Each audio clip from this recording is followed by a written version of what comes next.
મિત્રો હવેની next theory છે સલ્ફ્યુરિક એસિડના ગુણધર્મો. ફર્સ્ટ સ્ટાર્ટ કરીએ છીએ સલ્ફ્યુરિક એસિડના ભૌતિક ગુણધર્મો. ઓકે, તો સલ્ફ્યુરિક એસિડ એ રંગવિહીન અને ઘટ્ટ તેલી પ્રવાહી છે. પ્રશ્ન થશે શા માટે ઘટ્ટ તેલી પ્રવાહી? તો ચાલો કારણ જોઈએ. આ સલ્ફ્યુરિક એસિડનું સ્ટ્રક્ચરલ ફોર્મ્યુલા છે જે આપણે ભણી ચૂક્યા છીએ. સલ્ફ્યુરિક એસિડનું બીજું અણુ. હવે ઓક્સિજનની વિદ્યુતઋણતા વધારે છે અને OH બંધ ધ્રુવીય છે. આથી થશે શું? આ આંશિક ધન વીજભારિત હાઇડ્રોજન અને આ વધુ વિદ્યુતઋણીય ઓક્સિજન વચ્ચે H બંધ રચાય છે. આ રીતે બે H2SO4 ના મોલેક્યુલ્સ વચ્ચે બે H બંધ રચાય છે અને H બંધની સંખ્યા જેમ વધારે હોય તેમ દ્રાવણ ખૂબ જ ઘટ્ટ હોય એટલે કે એની ઘનતા વધારે છે. ઓકે, અને બીજું તેની વિશિષ્ટ ઘનતા 298 કેલ્વિન તાપમાને 1.84 છે. નેક્સ્ટ 283 કેલ્વિન તાપમાને તે ઠરે છે અને 611 કેલ્વિન તાપમાને તે ઉકળે છે એટલે કે તેનું ઉત્કલન બિંદુ છે. હવે H2SO4 ને પાણી પ્રત્યે પ્રબળ આકર્ષણ છે. એટલે થાય કેવું કે પાણીમાં તમે H2SO4 નાખો કે પછી H2SO4 માં પાણી નાખો, બરાબર છે, ત્યારે પુષ્કળ પ્રમાણમાં ઉષ્મા ઉત્પન્ન થાય છે. એટલે સાંદ્ર H2SO4 હોય એનું જલીય દ્રાવણ બનાવવું હોય ત્યારે કાળજી બહુ રાખવી પડે. તો કે શું કાળજી રાખવી પડે? જો H2SO4 નું જલીય દ્રાવણ બનાવવા માટે સાંદ્ર H2SO4 લઈ એમાં પાણી નાખશો તો શું થશે?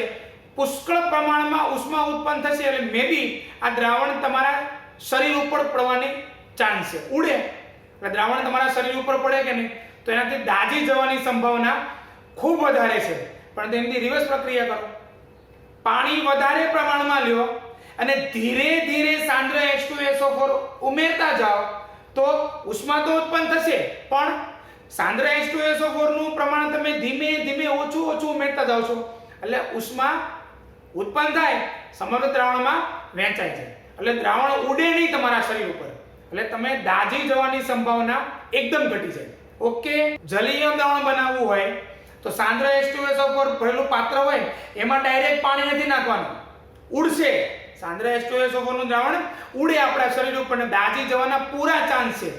રિવર્સ પ્રક્રિયા, પાણી ભરેલું પાત્ર લ્યો, ધીમે ધીમે સાંદ્ર H2SO4 ઉમેરતા જાઓ, દ્રાવણને હલાવતા જાઓ એટલે સેફ રીતે આપણે સાંદ્ર H2SO4 નું જલીય દ્રાવણ બનાવી શકીએ છીએ. ક્લિયર? સમજાઈ ગયું?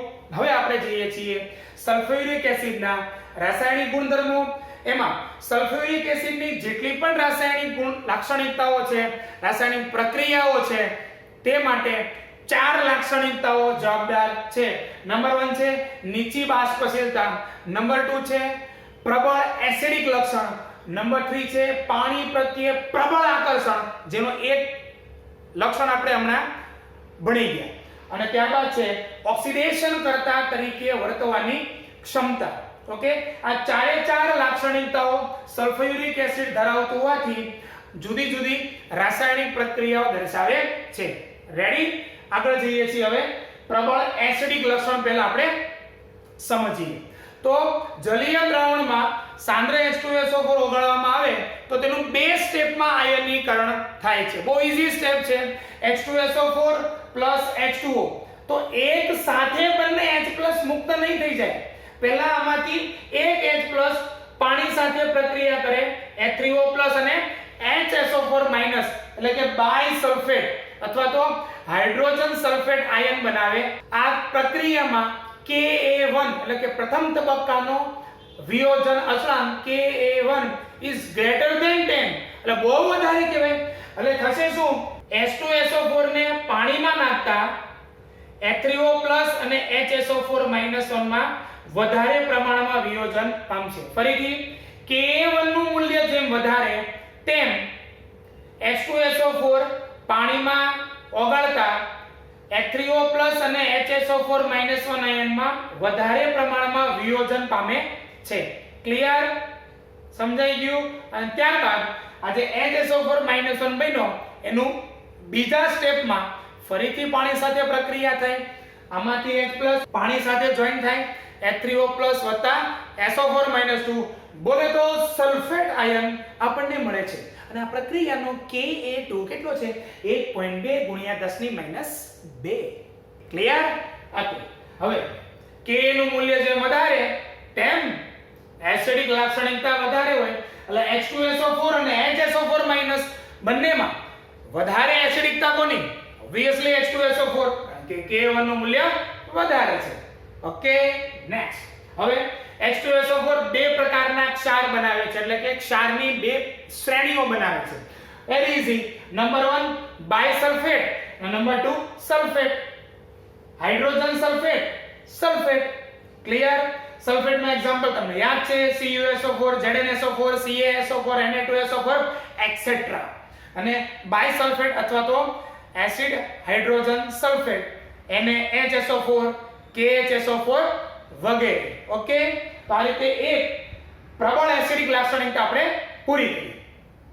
હવે આપણે જોવું છે બીજી લાક્ષણિકતાને આધારે રાસાયણિક પ્રક્રિયા અને એ છે નીચી બાષ્પશીલતા તો સલ્ફ્યુરિક એસિડની બાષ્પશીલતા નીચી છે આ તેનો ઉપયોગ ક્યાં થાય છે વધુ બાષ્પશીલ એસિડને બનાવવામાં થાય છે આ માટે કરવાનું શું કે જે વધુ બાષ્પશીલ એસિડ બનાવવો છે તેનો ક્ષાર લેવાનો અને એ ક્ષારની H2SO4 સાથે પ્રક્રિયા કરવાની તો કશે ખબર ન પડી કોઈ સામાન્ય સમીકરણ મારે HX નામનો એસિડ બનાવવો છે તો HX નો અનુવર્તી ક્ષાર MX લેવાનો અને એની H2SO4 સાથે પ્રક્રિયા કરી ન ખબર પડી પાક્કું ચલો એક્ઝામ્પલ લઈએ યાર મારે HCl બનાવવો છે તેનો ક્ષાર કયો લેવાનો NaCl બરાબર ને તો NaCl ની તો પ્રક્રિયા કોની હારે કરી નાખો H2SO4 સાથે શું બની જશે HCl NaHSO4 હજી નો કહો બીજું ઉદાહરણ CaF2 મારે HF બનાવવો છે ચાલો તો HF નો કોઈ અનુવર્તી ક્ષાર લો તમે NaF લ્યો તો પણ ચાલે મેં અહીંયા CaF2 લીધું છે તો CaF2 માં H2SO4 નાખી દો શું બની જશે HF અને વત્તા CaSO4 ક્લિયર ખબર પડી યસ હજી નો ખબર પડી ત્રીજું એક્ઝામ્પલ મારે HNO3 બનાવવો છે તો શું લઈ લેશો KNO3 અથવા NaNO3 યાદ કરો નાઇટ્રિક એસિડ ની બનાવટમાં સમૂહ 15 માં આવી ચૂક્યું છે તો NaNO3 અથવા KNO3 ની H2SO4 સાથે પ્રક્રિયા કરતા શું બને છે HNO3 next CaCl2 H2SO4 HCl CaSO4 અને લાસ્ટ Na2S H2SO4 બોલે તો H2S Na2SO4 હવે અગત્યનું સમીકરણ આવી રહ્યું છે ધ્યાન રાખજો ભૂલતા નહીં જે નીટ માટે બહુ મોસ્ટ આઈએમપી અતિશય મોસ્ટ આઈએમપી KBr H2SO4 તો આપણે અપેક્ષા શું રાખી હોય HBr KHSO4 પણ હવે થાય છે શું આ જે HBr જે બન્યો છે એનું ફરીથી ઓક્સિડેશન કરવા માટે કોણ સક્ષમ છે H2SO4 જે HCl માં અને HF માં થતું નથી ઓકે તો H2SO4 એ આ HBr નું ફરીથી ઓક્સિડેશન કરી નાખશે એટલે અહીંયા Br નો ઓક્સિડેશન -1 હતો જે ઓક્સિડેશન પામીને Br2 ઓક્સિડેશન 0 માં રૂપાંતરણ પામે છે અને H2SO4 માં સલ્ફર નો ઓક્સિડેશન હતો +6 જે રિડક્શન પામીને SO2 બને છે સમજાય છે તો નિપજ એવું થાય KBr H2SO4 એટલે એક્ચ્યુઅલી આપણને મળ્યું શું આ Br2 એ આપણી મુખ્ય નિપજ મળે છે સાથે સાથે KHSO4 ને SO2 ને H2O તો ખરા છે ક્લિયર તો આ રીતે આ સમીકરણમાં ખાસ ધ્યાન રાખજો પૂછાવાના ચાન્સીસ મેક્સિમમ છે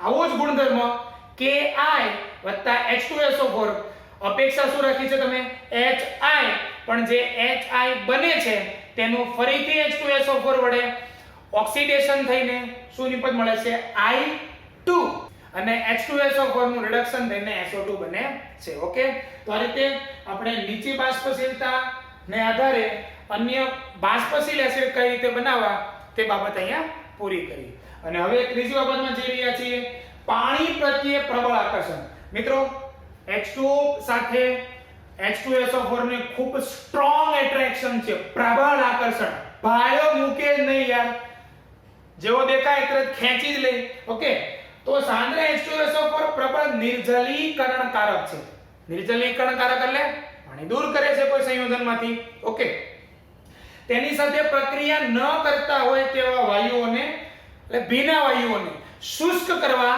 માટે આ સાંદ્ર H2SO4 માંથી આ ભીના વાયુઓને પસાર કરવામાં આવે છે. હું બે એક્ઝામ્પલ દ્વારા સમજાવું તમને. SO2 બરાબર, આ SO2 એ ભેજવાળો SO2 છે, ભીનો SO2. હવે મારે એને શુષ્ક કરવો છે. શું કરવાનું? આ જે ભેજવાળો SO2 છે એને સલ્ફ્યુરિક એસિડ માંથી પસાર કરો. હવે SO2 એ પોતે એસિડિક વાયુ છે, H2SO4 એસિડિક, એટલે થશે શું? H2SO4 માંથી SO2 વાયુ પસાર કરવામાં આવે તો SO2 ની H2SO4 સાથે પ્રક્રિયા નહીં થાય, એટલે એ તો પાત્રમાંથી બહાર નીકળી જાય, પણ જે SO2 ની સાથે ભેજ રહેલો હતો H2SO4 ખેંચી લે કે ભાઈ તું ક્યાં જાય છે, તું ક્યાં જાય છે, તારી સાથે તો મારે પ્રબળ આકર્ષણ છે, એટલે એ ભેજને શોષી લે અને SO2 ને બહાર જવા દે. પણ કન્ડિશન SO2 H2SO4 સાથે પ્રક્રિયા નહોતું કરતું એટલે એ પસાર થઈને બહાર નીકળી શકે છે. પણ જો તમે આવો કોઈ ગેસ લ્યો, એમોનિયા, જે પોતે એક બેઝિક વાયુ છે, બરાબર છે, બેઝિક વાયુ છે, બેઝિક છે ને. હવે ભેજવાળો એમોનિયા છે એને તમારે શુષ્ક કરવો છે, એને તમે સાંદ્ર H2SO4 માંથી પસાર કરશો તો શું થાય? ભેજ તો દૂર થશે જ, પણ સાથે સાથે એમોનિયા બેઝિક વાયુ છે જે એસિડ H2SO4 સાથે પ્રક્રિયા કરી નાખે. ખબર પડે છે? ન પડે? એમોનિયા બેઝ પ્લસ એમાં ભેજ છે, તમે સાંદ્ર H2SO4 માંથી પસાર કરો તો H2SO4 ભેજને તો ખેંચી લે, પણ હવે એમોનિયા બેઝ છે, H2SO4 એસિડ છે, એસિડ અને બેઝ વચ્ચે પ્રક્રિયા થઈને ક્ષાર બની જાય. મીન્સ એમોનિયા ભેજવાળો હોય તો એમાંથી ભેજ દૂર કરવા માટે સાંદ્ર H2SO4 તમે વાપરી શકો નહીં, કોઈ બીજી મેથડ તમે વાપરી શકો. ઓકે, આ થઈ ગયું આપણું ત્રીજી લાક્ષણિકતાને આધારે રાસાયણિક ગુણધર્મો. હજી એક આપણે એનો ગુણધર્મોને આધારે રાસાયણિક લક્ષણો જોઈએ. સાંદ્ર H2SO4 કાર્બનિક સંયોજનમાંથી પાણીને દૂર કરે છે. દાખલા તરીકે કાર્બોહાઈડ્રેટ, લાકડું એમાં કાર્બોહાઈડ્રેટ હોય, કાગળ કાર્બોહાઈડ્રેટ હોય, કાપડ કાર્બોહાઈડ્રેટ હોય, આપણા શરીરની ચામડી એમાં પણ કાર્બોહાઈડ્રેટ છે, ખાંડ, ગ્લુકોઝ, આ બધા કાર્બોહાઈડ્રેટ કહેવાય, બરાબર.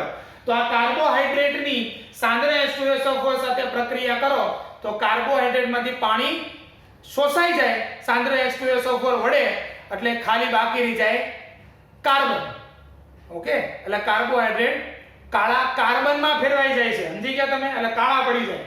દાખલા તરીકે ખાંડ C12H22O11, સુક્રોઝ, એમાં તમે સાંદ્ર H2SO4 નાખો એટલે થશે શું? આ એક કાર્બોહાઈડ્રેટ છે, આમાંથી પાણીના અણુ દૂર થઈ જાય એટલે ખાલી કાર્બન વધે, એટલે સુક્રોઝ, ખાંડ કાળી પડી જાય.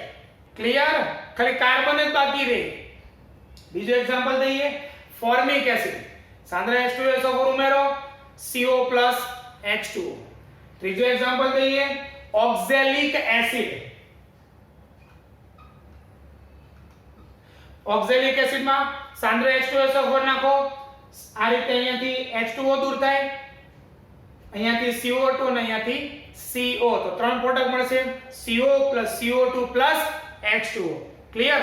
તો આ રીતે મિત્રો આપણે સાંદ્ર H2SO4 ની ત્રીજી લાક્ષણિકતા H2O પ્રત્યે પ્રબળ આકર્ષણ ને આધારે જે કઈ રાસાયણિક પ્રક્રિયાઓ જોવા મળે છે તે પૂરી કરી. સમજાઈ ગયું? એકદમ પરફેક્ટ. બીજું તમને કહું, આપણી આ ચામડી છે તેમાં જો H2SO4 પડે તો થશે શું? સેમ પ્રોસેસ, ચામડી બળી જાય, કાળી પડી જાય આખો ભાગ. કેમ? કારણ કે ચામડી જે છે એમાં પણ કાર્બોહાઈડ્રેટ રહેલા હોય છે, એટલે એમાંથી પાણી દૂર થઈ જાય એટલે શું થાય? એ ભાગ કાળો પડી જાય, બળી જાય છે. એટલે સાંદ્ર H2SO4 ના પ્રેક્ટિકલ જ્યારે કરતા હોઈએ ત્યારે ધ્યાન રાખવાનું, આપણે શરીર ઉપર પડવું જોઈએ નહીં, નહીંતર એ ભાગ દાજી જશે. ઓકે, અને પછી બહુ બળશે. ઓકે, સો બી એલર્ટ જ્યારે પ્રેક્ટિકલ કરો ત્યારે. ઓકે, તો હવે આ દરેક ગુણધર્મ સારા અક્ષર લખી નાખો. હજી એક ગુણધર્મ બાકી છે, ઓક્સિડેશન કરતા તરીકે વર્તવાની ક્ષમતા, પ્રબળતા. પણ પહેલા બોર્ડ ઉપરથી સારા અક્ષર નોટમાં ઉતારી લો. Okay,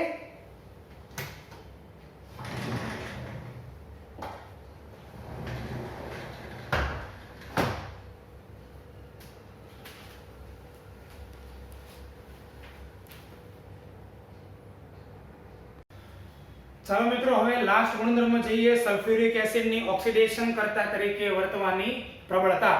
okay, ready? તો ગરમ સાંદ્ર H2SO4 એ મધ્યમ પ્રબળ ઓક્સિડેશન કરતા છે. ઓકે, મધ્યમ પ્રબળ ઓક્સિડેશન કરતા એટલા માટે કીધો છે કારણ કે એની ઓક્સિડેશન કરતા તરીકે વર્તવાની જે ક્ષમતા છે તે HNO3 અને H3PO4 ની વચ્ચે છે. સૌથી આ ત્રણ એસિડમાંથી ઓક્સિડેશન કરતા તરીકે વર્તવાની પ્રબળતા HNO3 ની છે, ત્યારબાદ H2SO4 ની છે અને ત્યારબાદ H3PO4 ની છે. ક્લિયર? એટલે HNO3 અને H3PO4 ની વચ્ચે ઓક્સિડેશન કરતા તરીકેની વર્તવાની પ્રબળતા H2SO4 ની છે. નેક્સ્ટ, ધાતુ અને અધાતુ બંનેની સાંદ્ર સલ્ફ્યુરિક એસિડ સાથે પ્રક્રિયા થાય ત્યારે ધાતુ અને અધાતુ બંનેનું ઓક્સિડેશન થાય છે અને સાંદ્ર H2SO4 નું રિડક્શન થાય અને SO2 વાયુ મળે છે. Clear? For example, Cu H2SO4, અહીંયા કોપરનો ઓક્સિડેશન આ 0 છે, નિપજ મળશે CuSO4 જેમાં કોપરનો ઓક્સિડેશન આંક છે +2 અને અહીંયા સલ્ફરનો ઓક્સિડેશન આંક છે +6 જે રિડક્શન પામીને +4 ઓક્સિડેશન આંક ધરાવતા SO2 વાયુમાં કન્વર્ટ થાય છે. ક્લિયર? સેમ ગુણધર્મ ઝિંકનો. નેક્સ્ટ, સલ્ફર, ભેજયુક્ત સલ્ફર હોય તેમાં H2SO4 ઉમેરો એટલે સલ્ફરનું ઓક્સિડેશન થઈને SO2 બને 1 મોલ અને 2H2SO4 નું રિડક્શન થઈને 2 મોલ SO2 બનશે. એટલે અહીંયા નિપજ તો SO2 લખેલી છે પણ S નું ઓક્સિડેશન થઈને SO2 મળે છે અને H2SO4 નું રિડક્શન થઈને SO2 મળે છે. ક્લિયર? P4, ભેજયુક્ત ફોસ્ફરસ હોય તેની સલ્ફ્યુરિક એસિડ સાથે ઓક્સિડેશન પ્રક્રિયા થવાથી ફોસ્ફરસનો oxo acid phosphoric acid H3PO4 બને છે અને H2SO4 માંથી રિડક્શન થઈને SO2 મળશે. સેમ ગુણધર્મ છે. H2S નું જો H2SO4 વડે પ્રક્રિયા થાય તો અહીંયા -2 ઓક્સિડેશન આંક હતો, ઓક્સિડેશન થઈને સલ્ફરમાં 0 ઓક્સિડેશન આંક એટલે કે સલ્ફર મળે છે અને H2SO4 નું રિડક્શન થઈને SO2 બને છે. મિત્રો, એક સલ્ફેટનો ગુણધર્મ છે કે જો ધાતુનો સલ્ફેટ એમાં FeSO4 હોય, જો એને ગરમ કરવામાં આવે તો શું મળે છે? Fe2O3 SO2 SO3. અહીંયા હું 2 લખીશ. તો આ રીતે પ્રશ્ન પૂછાઈ શકે કે કયા સલ્ફેટ ક્ષારને ગરમ કરતા SO2 અને SO3 વાયુ મળે છે? તો આન્સર આવશે FeSO4. Clear? Next, sodium carbonate ની H2SO4 સાથે પ્રક્રિયા થાય નિપજ બનશે Na2SO4 CO2 અને H2O. નેક્સ્ટ, સોડિયમ સલ્ફાઇડ ની H2SO4 સાથે પ્રક્રિયા થવાથી Na2SO4 SO2 H2O બને છે જે આગળ પણ આપણે SO2 ની બનાવટમાં આવી ચૂક્યું છે. ઓકે, તો હવે અહીંયા સલ્ફ્યુરિક એસિડના રાસાયણિક ગુણધર્મો પૂરા કર્યા. ઓકે, સારા અક્ષરે લખી નાખો. સલ્ફ્યુરિક એસિડની બનાવટ, સલ્ફ્યુરિક એસિડના રાસાયણિક અને ભૌતિક ગુણધર્મો પૂરા કર્યા બાદ નાનકડો ટોપિક લઈ લઈએ હવે, સલ્ફ્યુરિક એસિડના ઉપયોગો. ઓકે મિત્રો, કોઈ પણ કન્ટ્રી હોય એ કન્ટ્રીની વિકાસ એટલે કે ઔદ્યોગિક દ્રષ્ટિએ એ કેટલું આગળ પડતો દેશ છે એ નક્કી કરવા માટેનું એક માપદંડ છે સલ્ફ્યુરિક એસિડ. કારણ કે સલ્ફ્યુરિક એસિડ અનેક ઉદ્યોગોમાં અને અનેક ક્ષેત્રોમાં એ ડગલે અને પગલે પ્રક્રિયા દરમિયાન વપરાતું હોય છે. એટલે જેટલું સલ્ફ્યુરિક એસિડનું વધારે ઉત્પાદન થાય અને વધારે વપરાશ થાય, ઉત્પાદન થાય એ મહત્વ નથી, સાથે સાથે વપરાશ પણ જેટલું વધારે થતું હોય તેટલું તે કન્ટ્રી ઔદ્યોગિક દ્રષ્ટિએ અન્ય ઉત્પાદનો કરવામાં આગળ હોય છે. આજે ભારત અને ચીન, તો ચીનમાં ભારત કરતા અનેક ગણું વધારે સલ્ફ્યુરિક એસિડનું ઉત્પાદન થાય છે અને આથી તમે જોઈ શકો છો આજે ઔદ્યોગિક ક્ષેત્રે ચીનમાં હરણફાળ ભરાણી છે. કોઈ પણ પદાર્થો હોય એ આપણે ત્યાંથી અહીંયા દેશમાં લાવીએ છીએ. ઓકે, તો ખૂબ જ અગત્યનું રસાયણ છે અને કોઈ પણ રાષ્ટ્રનું ઔદ્યોગિક સામર્થ્ય જે છે તે દેશમાં H2SO4 ના ઉત્પાદન અને તેના વપરાશ ઉપર રહેલું છે. હજારો સંયોજનો બનાવવામાં અને અનેક ઔદ્યોગિક પ્રક્રિયાઓ માટે વપરાય છે અને ઉત્પાદન કરેલા H2SO4 નો મોટા ભાગનો જથ્થો તો ક્યાં વપરાય છે? ખાતરની બનાવટમાં વપરાય છે, જેમ કે એમોનિયમ સલ્ફેટ અને સુપર ફોસ્ફેટ. આ સિવાય પણ H2SO4 ના ઘણા બધા ઉપયોગો છે, જેમ કે પેટ્રોલિયમના શુદ્ધિકરણમાં, વર્ણકો એટલે પેઇન્ટ અને રંગકોના મધ્યવર્તી સંયોજનોમાં, એટલે કે પેઇન્ટ અને રંગક ડાઈઝ જે બનાવવું હોય એ બનાવતા પહેલા કેટલાક ઇન્ટરમીડિયેટ્સ બનાવવા પડે. એ ઇન્ટરમીડિયેટ્સ બનાવવા માટે સલ્ફ્યુરિક એસિડ વપરાય છે. ઓકે, નેક્સ્ટ પ્રક્ષાલકો, સાબુ અને ડિટર્જન્ટ. ત્યારબાદ છે ધાતુકર્મીય અનુપ્રયોગો, એનેમેલિંગ અથવા બોલાય ઇનેમેલિંગ, એટલે કોઈ ધાતુ હોય એના પર ક્ષારણ ન થાય તે માટે કોઈ લેયર લગાડવામાં, કોઈ પદાર્થનું લેયર. તો એ પદાર્થનું લેયર લગાડતા પહેલા ધાતુની સપાટી સાફ કરવા માટે H2SO4 નો ઉપયોગ થાય. કોઈ ધાતુની સપાટી ઉપર ઇલેક્ટ્રોપ્લેટિંગ કરવું હોય તે પહેલા ધાતુની સપાટીની સફાઈ કરવા માટે H2SO4 ઉપયોગી છે. અને ગેલ્વેનાઇઝિંગ, કોઈ ધાતુ ઉપર ગેલ્વેનાઇઝિંગ પ્રક્રિયા કરવી હોય તે પહેલા પણ ધાતુની સપાટીની સફાઈ માટે સલ્ફ્યુરિક એસિડનો ઉપયોગ થાય છે. Very easy. નેક્સ્ટ નાઇટ્રોસેલ્યુલોઝ સંયોજનોના ઉત્પાદનમાં, એન્ડ લાસ્ટ ઇઝ ધ પ્રયોગશાળામાં પ્રક્રિયક તરીકે. તો આ રીતે આપણે સલ્ફ્યુરિક એસિડ નો સંપૂર્ણ માહિતી પૂરી કરી અને સમૂહ 16 પણ સંપૂર્ણપણે પૂર્ણ કરીએ છીએ. ક્લિયર? સારા અક્ષરે ઉપયોગો નોટમાં લખી લો. બાય.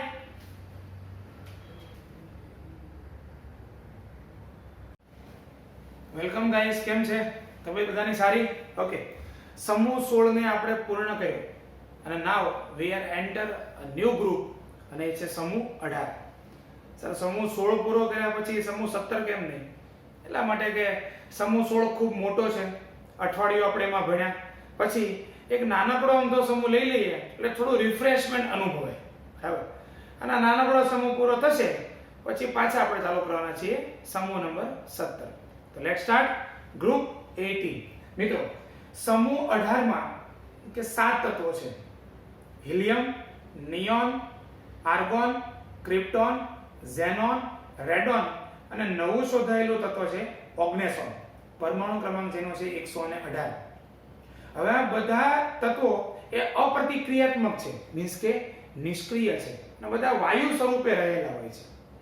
ઓકે, એમના ખૂબ ઓછા સંયોજનો જાણીતા છે અને આથી તેમને ઉમદા વાયુઓ એટલે કે નોબલ ગેસીસ તરીકે પણ ઓળખવામાં આવે છે.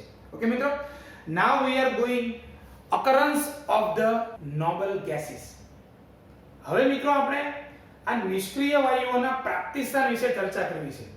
તો બધા જ નિષ્ક્રિય વાયુઓ વાતાવરણમાં જોવા મળતા નથી.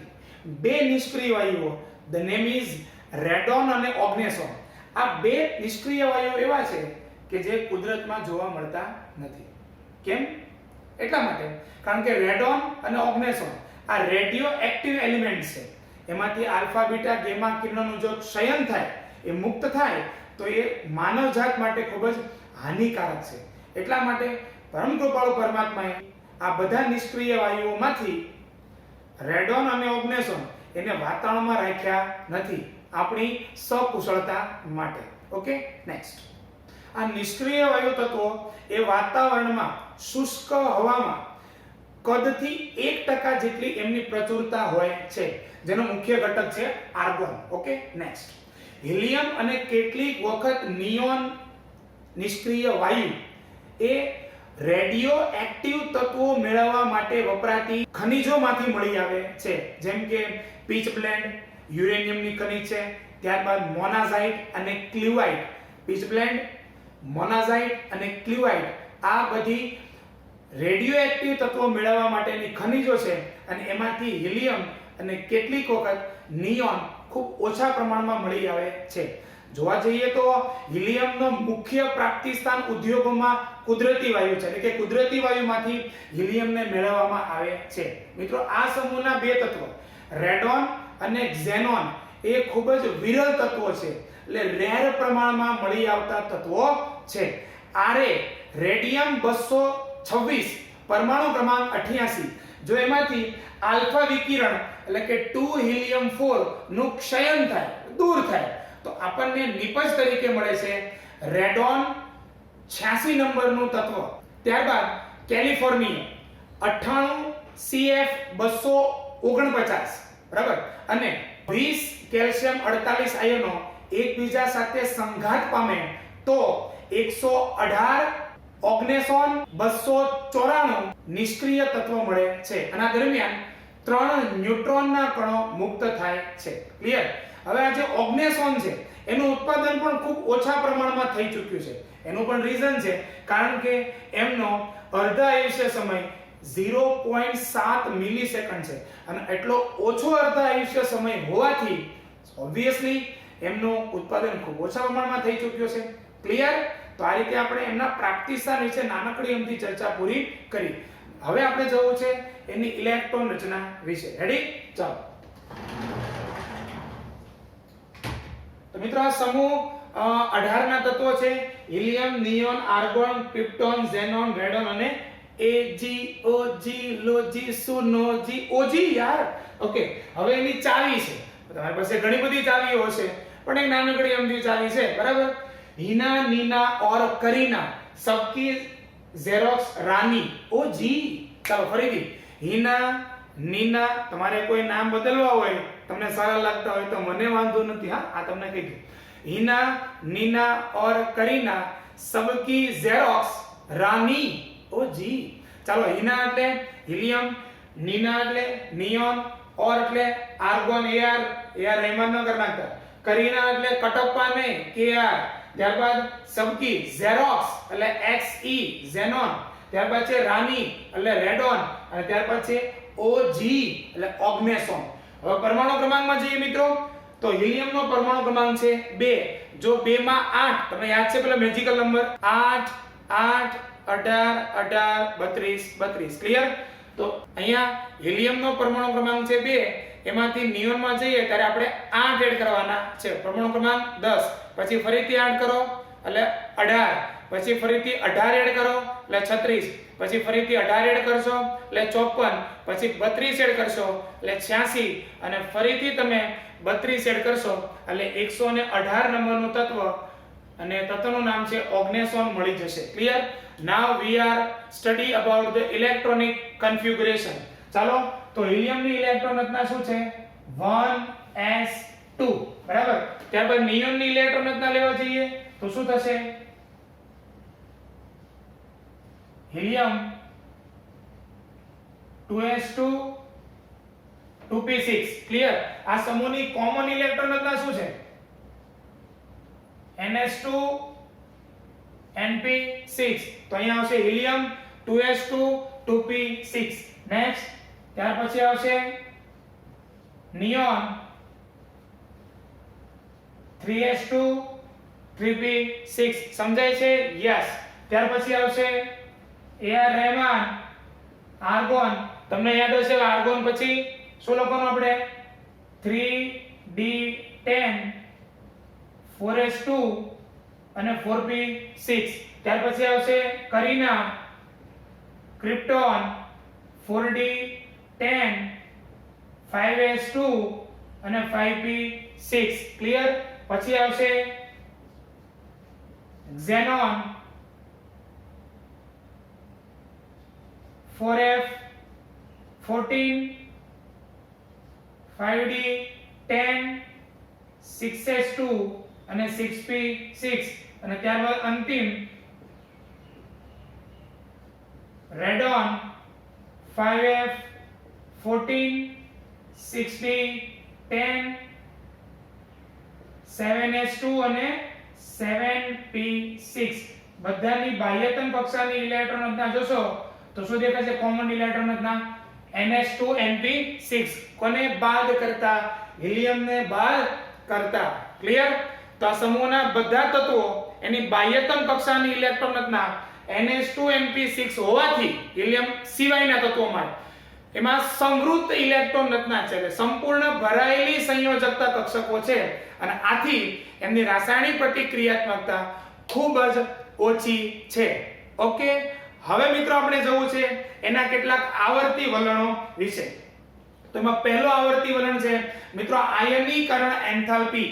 તો કોઈ પણ સમૂહમાં તમે ઉપરથી નીચે તરફ જાઓ તો શું થાય? આયનીકરણ એન્થાલ્પી તો ઘટે છે. તેમ સમૂહ 18 માં પણ તમે જો ઉપરથી નીચે તરફ જશો તો આયનીકરણ એન્થાલ્પી ઘટે છે. ઓકે, હવે એની આગળનું જો તમે આવર્તી વલણ તમે જુઓ તો તે છે પરમાણુય ત્રિજ્યા.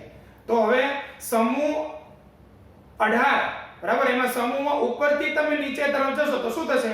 પરમાણુય ત્રિજ્યા વધે છે. ક્લિયર? પરમાણુય ત્રિજ્યા વધતી હોય તો પછી સાથે સાથે આયનીકરણ એન્થાલ્પી પણ શું થાય? ઘટે છે. હવે આ નિષ્ક્રિય તત્વો એટલે કે સમૂહ 18 ના તત્વો એ સંપૂર્ણ ભરાયેલી સંયોજકતા કોષ ધરાવે છે અને આથી તેમની આયનીકરણ એન્થાલ્પીનું મૂલ્ય ખૂબ વધારે છે. જો કે સમૂહમાં નીચે તરફ જઈએ તેમ ઘટશે, બરાબર, પણ જે તે આવર્તનું અંતિમ તત્વ આવે ને સમૂહ 18 એટલે એની આયનીકરણ એન્થાલ્પી જે તે આવર્તમાં સૌથી છેલ્લે ખૂબ જ વધારે હોય છે. ક્લિયર? હવે જોઈએ છીએ આપણે મિત્રો ઇલેક્ટ્રોન પ્રાપ્તિ એન્થાલ્પી વિશે. સમૂહ 18 ના તત્વો એ નિષ્ક્રિય તત્વો હોવાથી બરાબર ઇલેક્ટ્રોન મેળવવાની એમની કોઈ વૃત્તિ છે નહીં, કારણ કે સંયોજકતા કોષ સંપૂર્ણપણે ભરાયેલી છે. એટલે આમના ઇલેક્ટ્રોન પ્રાપ્તિ એન્થાલ્પીના મૂલ્ય ધન હોય છે, એટલે કે એમની ઇલેક્ટ્રોન સ્વીકારવાની વૃત્તિ ઓછી હોય છે. ક્લિયર? ત્યાર પછી મિત્રો આપણે જવું છે ગલન બિંદુ અને ઉત્કલન બિંદુ. તો સમૂહમાં જેમ જેમ નીચે તરફ જઈએ છીએ તેમ ગલન બિંદુ અને ઉત્કલન બિંદુ વધતા જાય છે અને સાથે સાથે સમૂહમાં જેમ જેમ તરફ નીચે જતા જઈએ પરમાણુ ભાર વધતો જાય તત્વનો તેમ તેમની ડેન્સિટી એટલે કે એની ઘનતા પણ વધતી જાય છે. ક્લિયર? તો આ રીતે મિત્રો આપણે એના આવર્તી વલણો પૂરા કર્યા. ઓકે.